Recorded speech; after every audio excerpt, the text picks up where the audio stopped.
Go. Hi, everybody. So this is really exciting. In honor of Studio Ghibli Fest, we are here to talk about Kiki's delivery service. This is the second in the 6 films that are featured in the Studio Ghibli Fest. And my normal co-host for this couldn't make it because he's sick, Stanford Clark, but my friend Mike from across the pond agreed to step in and talk about this great movie with us. So do you want to introduce yourself? Yeah, I mean, there's not a lot to say. Like Rachel said, I'm from across the pond, from Ireland specifically. So it's a bit smaller than America for all you Yanks in the crowd. Other than that, I'm a huge animation person. I run my own small YouTube channel. It's not that big so far. It's just a hobby, I'm young and all. But as regards Studio Ghibli, yeah, I love their work. I'm not the biggest anime fan. A lot of it is a bit too, what's the word? It doesn't immoral.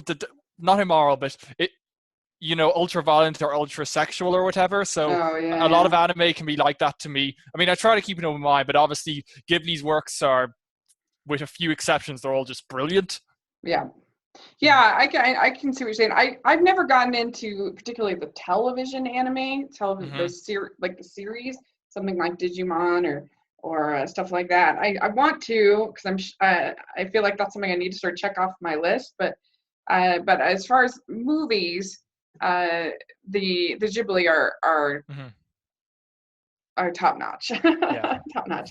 And so back here in the States, we're doing this Studio Ghibli Fest, and they had My Neighbor Totoro last month, which was a delight, and it was just so fun to see it on the big screen, more than I even expected. There's just something about that experience that was really, really neat. And then this month there's Kiki. And what's been really cool is that my friend Phaedra has never seen any of these films before, and she's joining me. And so to see her reaction has been kind of the most fun part of it, to look over and be like, you just see how excited she is and everything like that. It's really fun to see.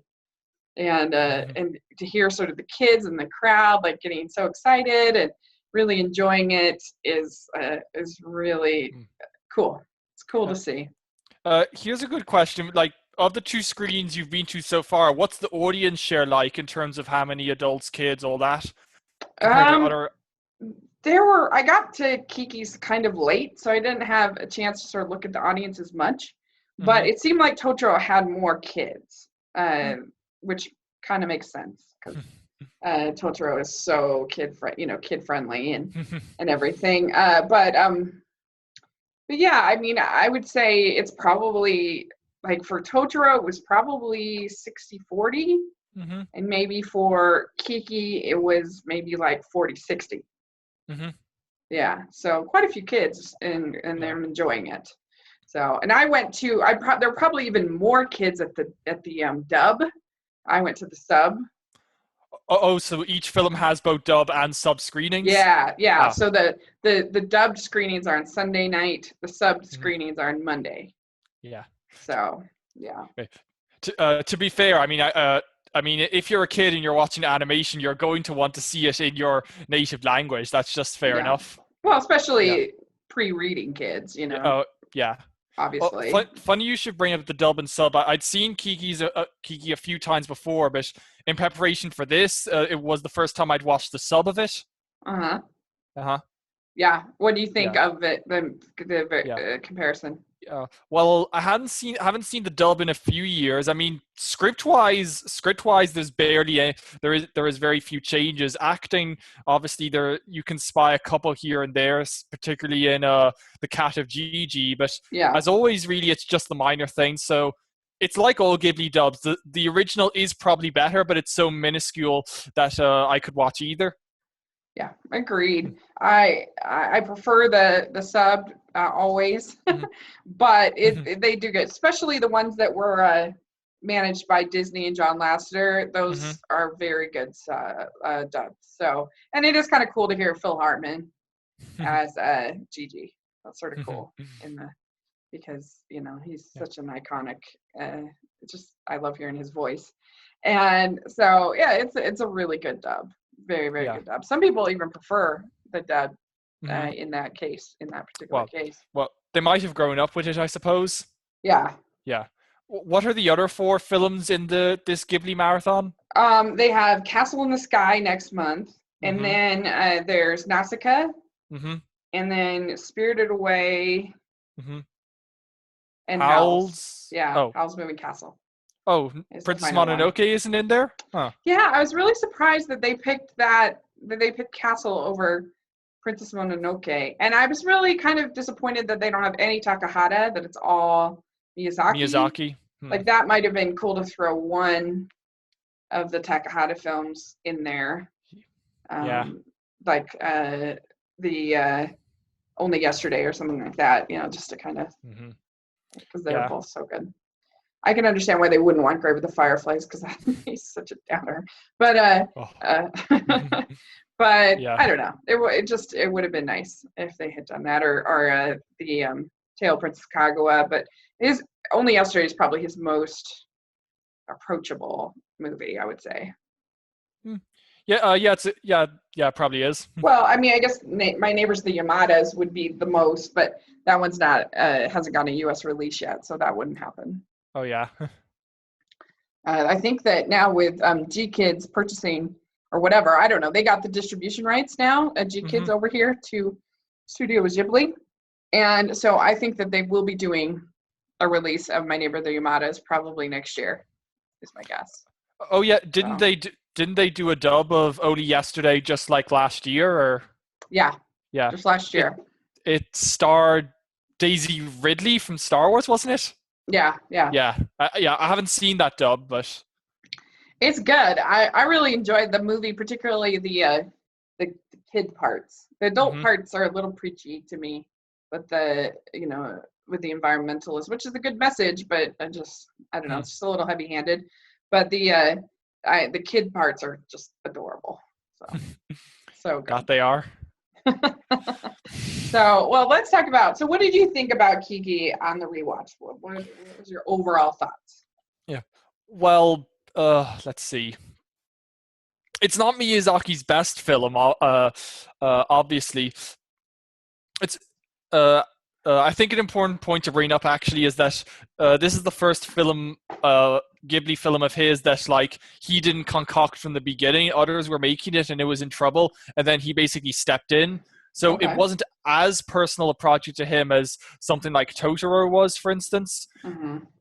So if I say that as a result, it doesn't feel as heartfelt as some of his other things, that's only a very minor criticism because it's still a very slow-paced film but there's not. It's weird. There's not a lot of happiness in it, but it's still a very delightful film at the same time. Yeah, that's interesting because I didn't know that about him not being involved from the beginning. Because to me, it checks a lot of Miyazaki boxes. This movie, when I say he wasn't involved from the beginning, I just mean as the director, he was still shepherding the production from the sides and all. Oh, okay.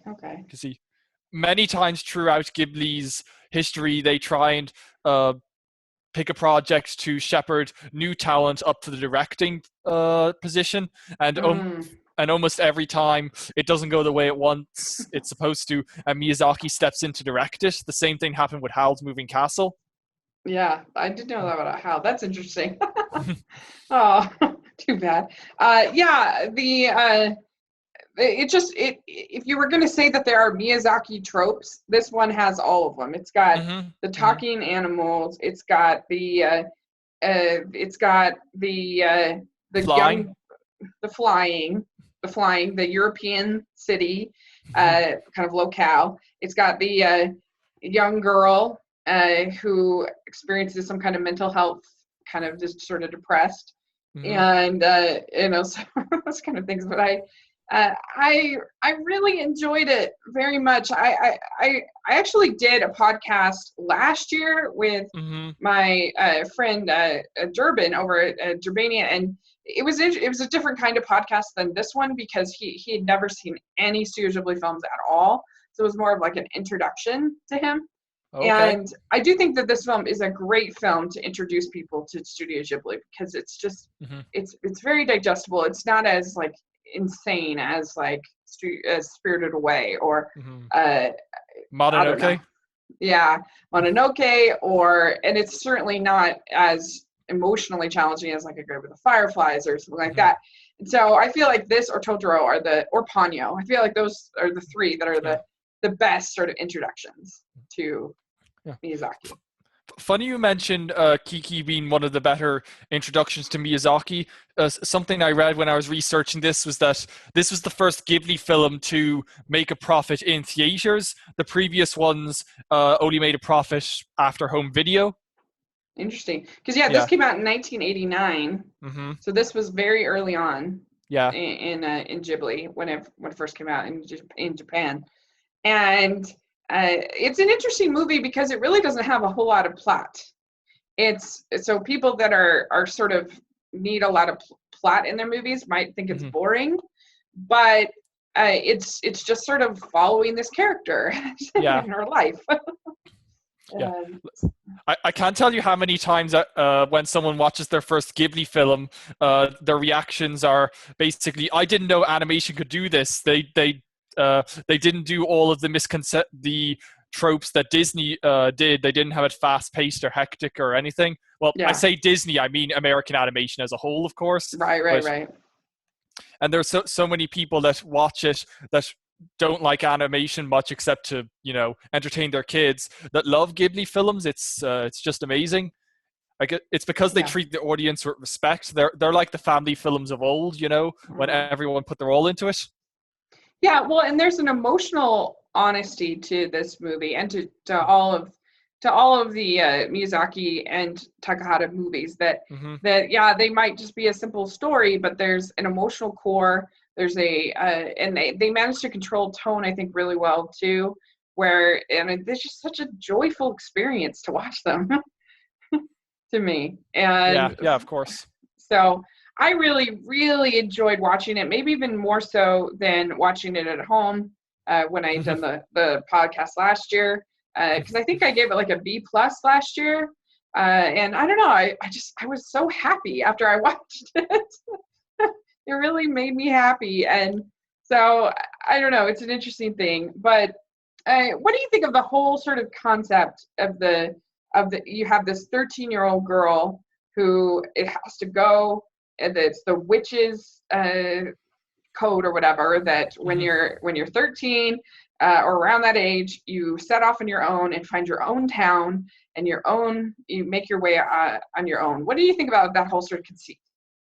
Well, the whole witch concept is very interesting because it doesn't tell us everything to do with it right away. It tells us a bit, and then as the film progresses, we sort of get everything else piecemeal. But there isn't that much about the witches that's told to us. A lot of it's kind of left to our imagination, and I think that's actually a strength because it's not about the witchcraft or her magical abilities, which is really just the ability to fly, but it's more about what arc that lets her go through, which is the arc of any young teenager or adult, but just filtered through Miyazaki's lens.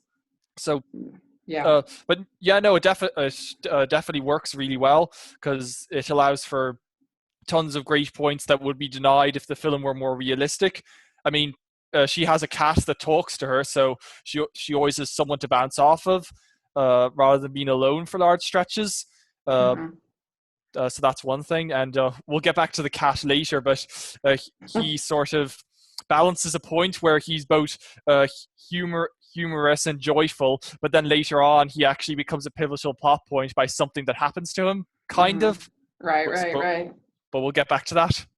Well, I really like it because I think that it makes it a very unusual coming of age story. I was Mm-hmm, somebody who was very independent as a kid and as a teen, and mm-hmm, I even when I was like a toddler, I wanted to do things on my own. wanted to do things my way. Like my mom says that I was ready to move out of the house like the day I was born. Like I was just very independent. So so the idea of Kiki like at 13 being allowed to sort of go out and figure things out, and I like that it's because the typical coming of age story is sort of the rebellion against the authority figure, the rebellion, and that's not what you get here. This is a character who the sort of the rebellion is against like sadness and like mental health kind of in a way, like of course it's just so it just makes it really refreshing, I think.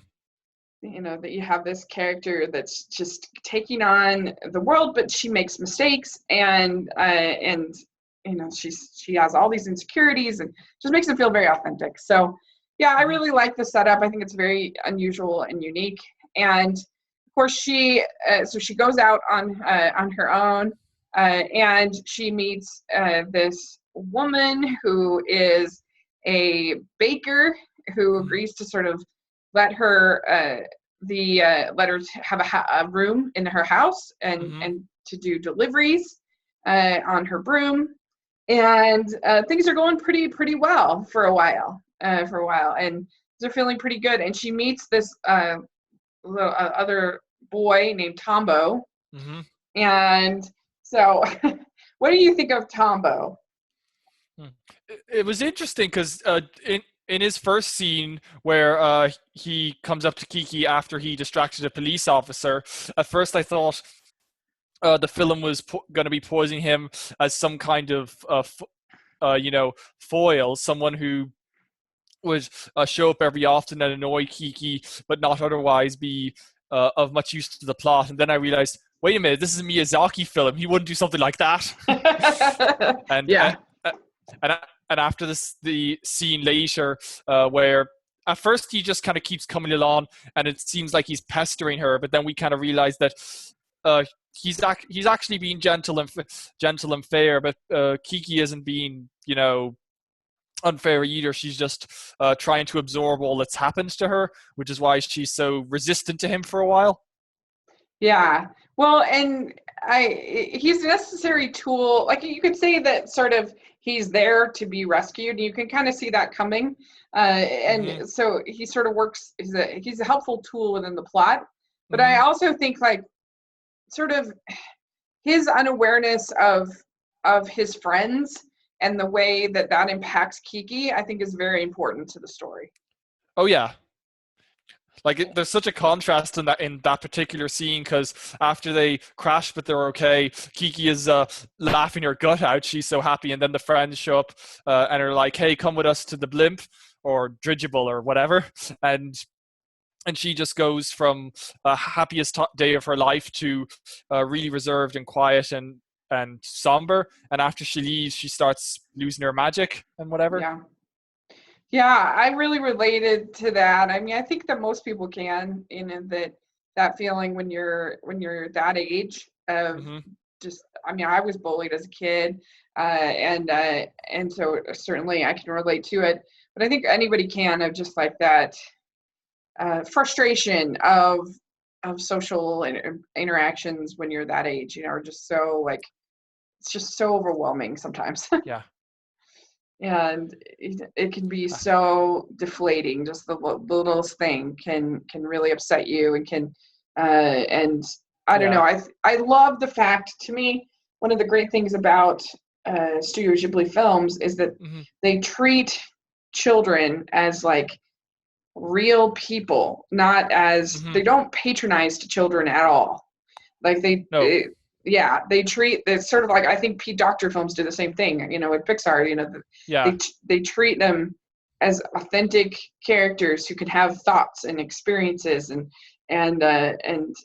not as, oh look, or I feel like a lot of times the attitude with teenagers is very like, oh, teenagers are so dumb, kind of an attitude that you see.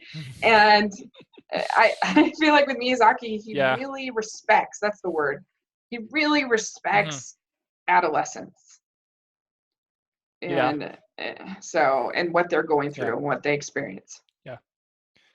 I mean, to sort of break that down, I mean, there's basically sort of two ways to treat an audience of children in a film. There's the good way we were just talking about, where you treat your audience with respect and meet the children on on their level. I mean, and you Yeah. do it well enough that it appeals to adults, like Ghibli films and like Pete Docter films, like Monsters Inc. and others. They're Hmm. by being on the level of children so well, they speak to adults, not just the child part of adults, though that too, but to actual adults, and it's great.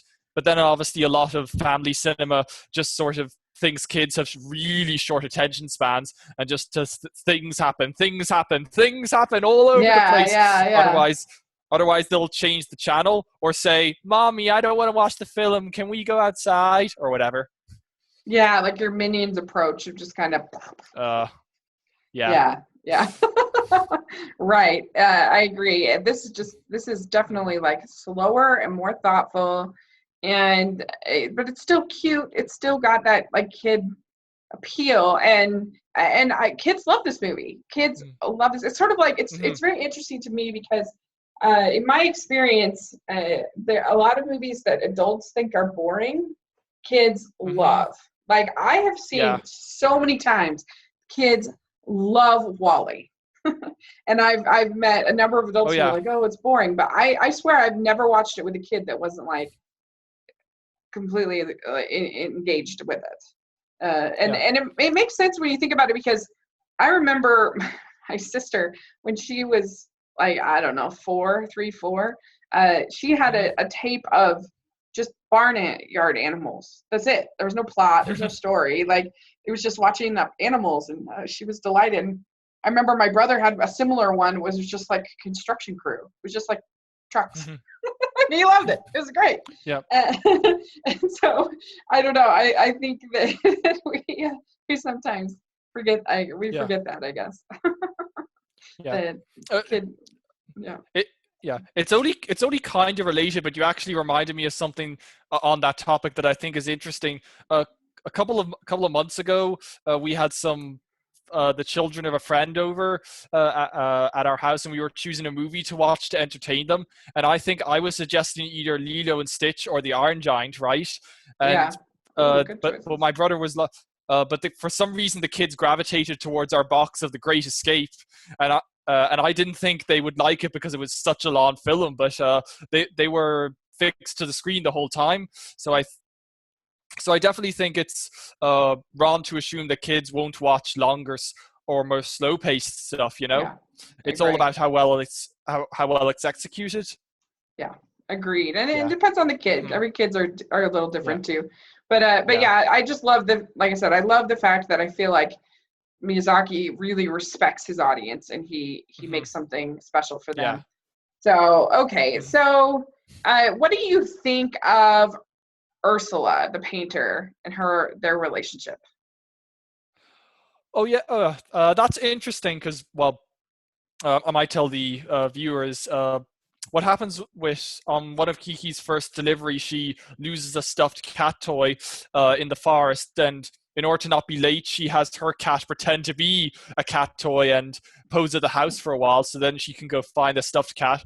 And she finds it in this cabin in the forest where there's this 18-ish year old woman who just Mm-hmm. paints, and it took me a while to realize it, but it actually becomes clear that this character, this painter Ursula, she's supposed to represent an older, more experienced Kiki.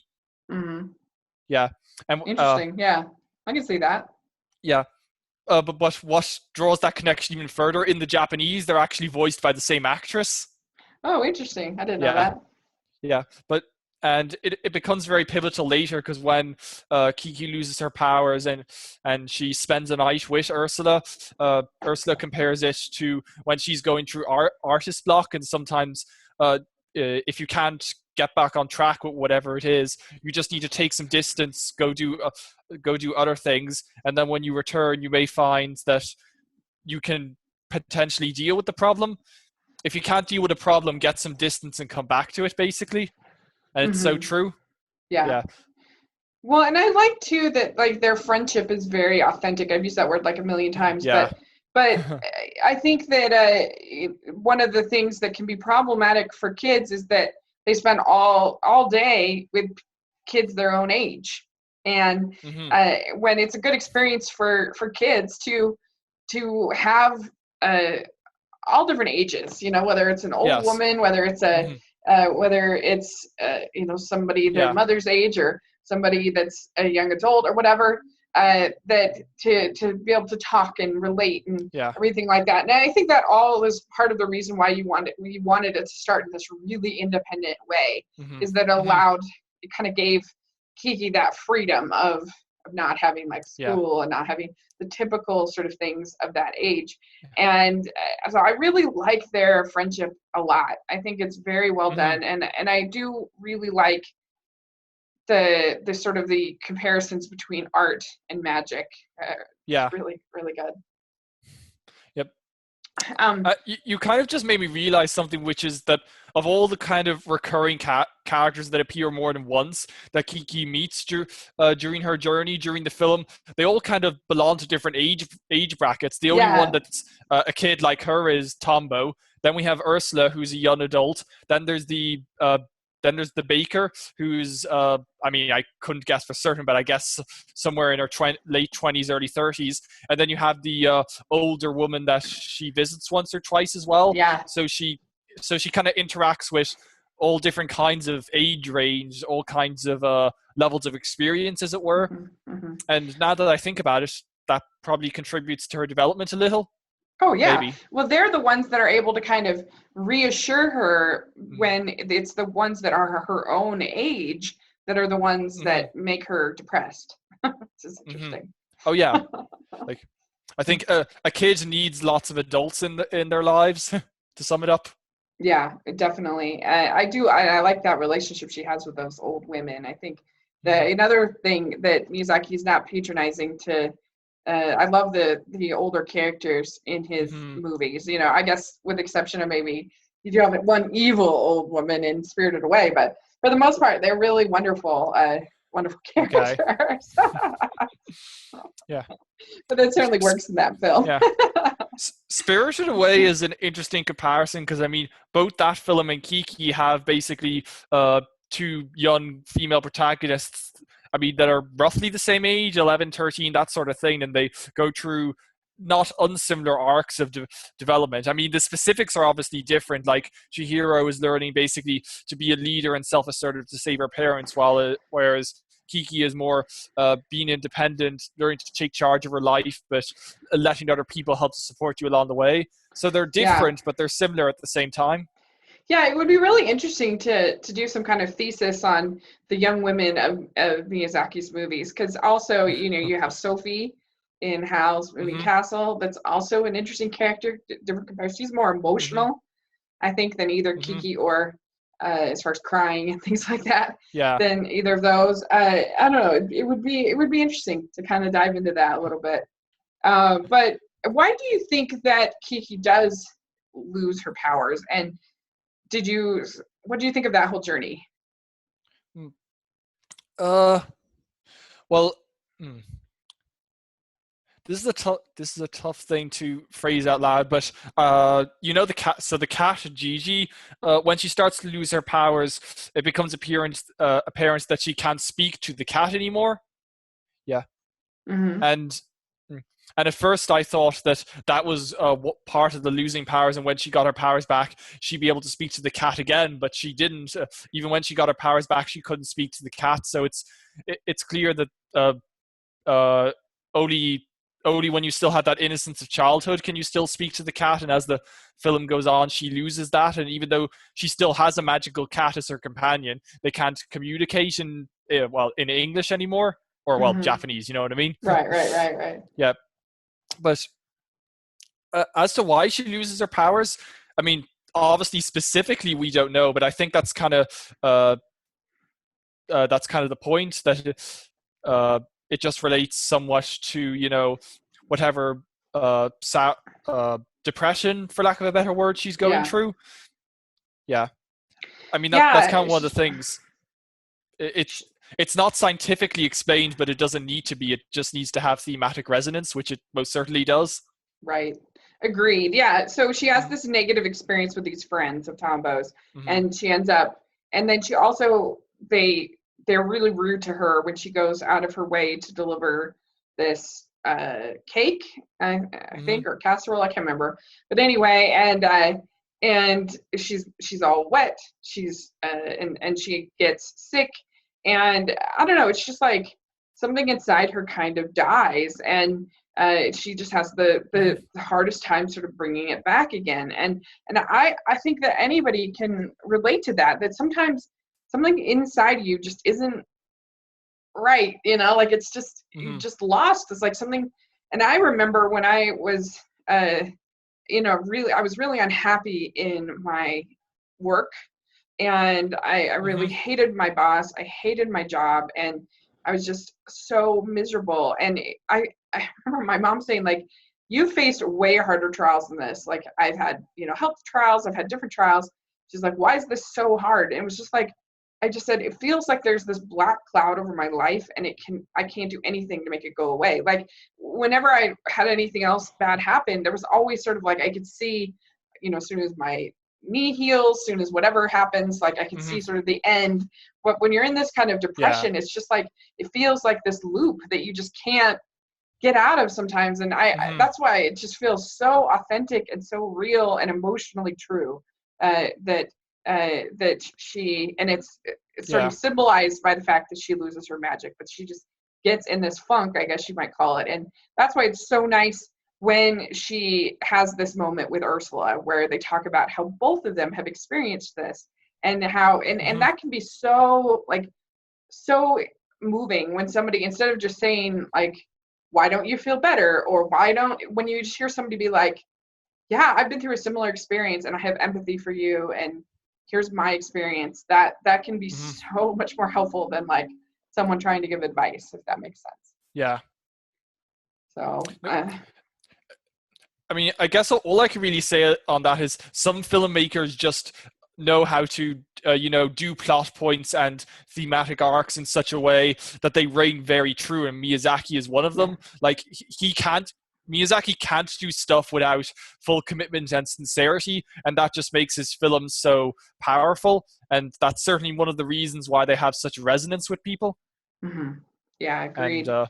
So what do you think of the animation, and some of the other technical, what stands out to you?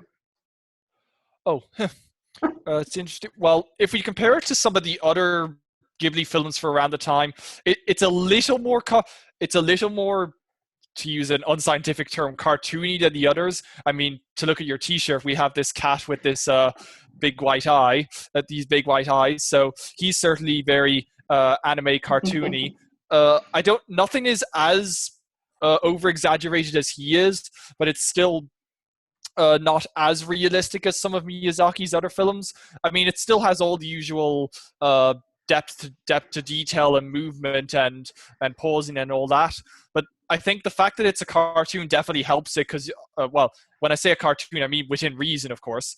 Right, right. Helps it because some of the best joyful moments in that, whenever we're flying, I mean, that might not feel as magical as if it weren't for the cartoony look. And well, again, within reason, of course. I mean, not saying it's as cartoony as a television anime, for of course it isn't. But I think the specifics of the look tie into the themes of the film, because I think at the end, Kiki's essentially realized, in a manner of speaking, that this more optimistic, young, innocent view of life she had before she set out. It's not going to come back. She knows that life will be hard. So her innocence will never be as full again. But that's not to say it's gone away completely. So it's basically, as you grow up, life gets harder. Hmm. We have to go through trials, but we can still have the same bright optimism that. Uh, uh, the same bright optimism that Yeah. makes our lives worth living. Just maybe not as much, but it's there. I mean, I Hmm. mean, I why do think, we watch films as escapism, for sure. instance? I think that she Yeah. realizes that that her magic will come through, when Hmm. it matters, when it counts, Hmm. and that I think that means a lot. And she sort of realizes who by the end of the movie she really realizes kind of who loves her and who is there for Hmm. her, and that's kind of what she writes to her parents at the end, and Yeah. that she's happy where she's at, and she's found a home basically by the end of the Hmm. film.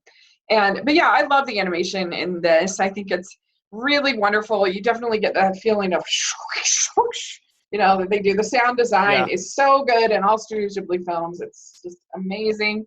I also really enjoy the music. Joe Hisashi does Hmm. pretty much all of Miyazaki's music for his Hmm. movies. And I think it's one of the travesties that he's never been nominated for an Academy Award, because I just think his scores are so great. And this is uh, Yeah. another great one for him. Really good and charming. And it's you just definitely get that sense of it, kind of a European city, and the very characters that you get a lot of expression, I think, in Kiki's face, and Yeah. they make it really fun to watch. And it doesn't feel like I love the 80s Transformers movie. I think it's great, but Hmm. you definitely feel like you're watching a movie from the 80s, and you kind of enjoy it. Hmm. I feel like this does not feel like it was made in 1989. It doesn't feel dated to Uh, me. No? no, no, not really. I mean, personally, I think almost every film, to at least a minor extent, does show, if not the specific year, at least the time period it was Mm-hmm. made in. Some just far less than others, and most Yeah. of Ghibli's films don't show that very much at all. I mean, sometimes the specifics of the animated look will, like, the only thing I can tell from Kiki's delivery service is that it was obviously, hand inked, not computerized. But other than that, Mm-hmm. uh, couldn't easily tell what year it was made in, even though I obviously know. Right. Yeah, it feels very Yeah. timeless, I think. And so it's just really, really an enjoyable film. I'm trying to think what else. Did you have anything else you wanted to cover? I feel like we covered most everything. Yeah.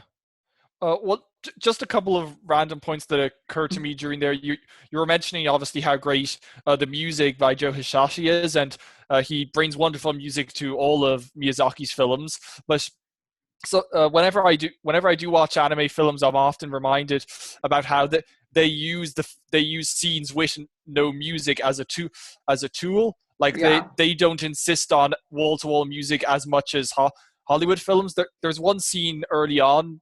Uh, After the baker has let her stay there, she comes down and goes into the bathroom, and then the baker's husband comes out and stretches, and she hides from him. And then when he's gone, she dashes back up to her room as though she was afraid she was doing something she shouldn't be. And there's no music, nothing but the occasional sound effect.